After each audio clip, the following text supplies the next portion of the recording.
फिरौन का घमंड और उसका अंजाम बहुत पुराने ज़माने की बात है। मिस्र की धरती पर एक बादशाह राज करता था। उसका नाम फिरौन।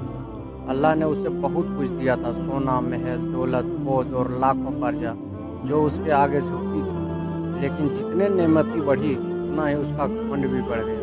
वो खुद को सबसे ऊंचा समझने लगा। एक दिन उसने ऐलान कर दिया, मैं तुम्हारा सबसे बड़ा रब यानी खुदा हूँ। वो कहता था, मेरे जैसा कोई नहीं, मैं देता हूँ, मैं रोकता हूँ, अगर मैं चाहूँ तो सबको मिटा दूँ। मूसा अलैहिस्सलाम का पैगाम आया। अल्लाह ने अपने नबी हज़रत मूसा अलैहिस्सलाम को भेजा ताकि वो फिरौन को समझा सके, घमंड छोड़ने और अल्लाह की इबादत करने की दावत दे। मूसा अलैहिस्सलाम ने बहुत नरमी से कहा, ए फिरौन, अल्लाह एक है, वही आसमान और ज़मीन का मालिक है और उसी की तरफ हमें लौटना है। लेकिन फिरौन हंस पड़ा। वो बोला, कौन अल्लाह? क्या मेरे सिवा कोई और रब है? घमंड की हद। वो अपने दरबार में ऊंचे सिंहासन पर बैठता और कहता, देखो मेरे महल, देखो नहरें, मेरे खजाने, क्या किसी और के पास ऐसी ताकत है?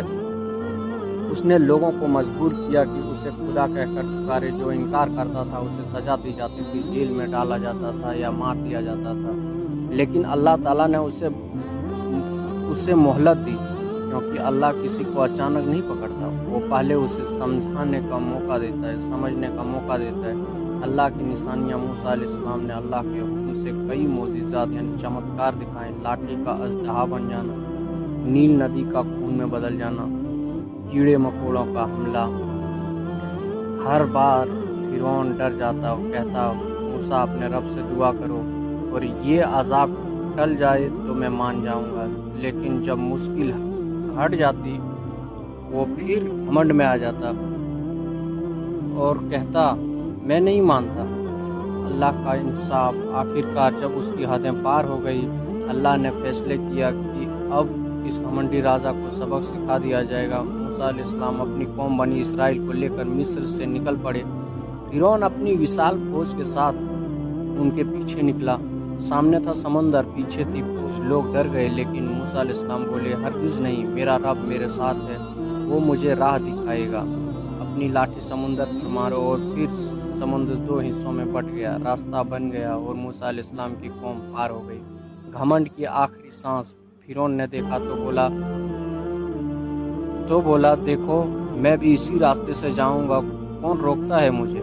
वो अपने घोड़े पर चढ़ा, फौज के साथ समुद्र में उतर गया। लेकिन जैसे ही मूसा अलैहिस्सलाम और उनकी कौम दूसरी तरफ पहुंची, अल्लाह का हुक्म हुआ, समुद्र बंद हो गया। लहरें उठी और फिरौन का जहाज, उसकी फौज, उसकी शान, सब कुछ पानी में डूब गया। जब मौत आई तब फिरौन चिल्लाया, अब मैं मानता हूँ कि मूसा का रब ही असली रब है। लेकिन अल्लाह ने फरमाया, अब जबकि तू पहले नाफरमान था और फसाद फैलाने वाले में से था।